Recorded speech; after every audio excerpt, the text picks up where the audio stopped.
Dahil nagutom nga pala mga master ay agad-agad tayong tumungo sa May Tagaytay at naganap tayo ng mga kainan. Sakto may lomi tayo dito. Kita nyo naman tuwang-tuwa nga dyan si Bunganga at saka si Parang Elmer. Tara, umpisa na natin ang bakbakan. Let's go!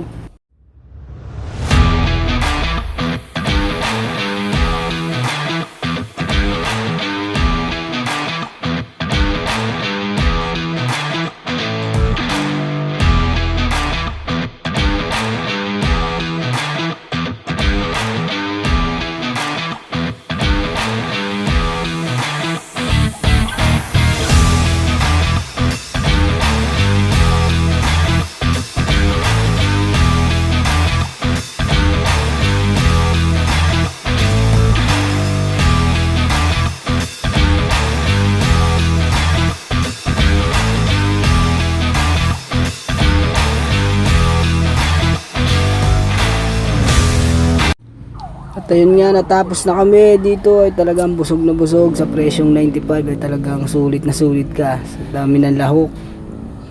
Kaya alam nyo na, pagtapos ng kainan magpakabusog, magbabarik naman tayo. Sa ayaw sumuporta, maraming salamat sa inyo.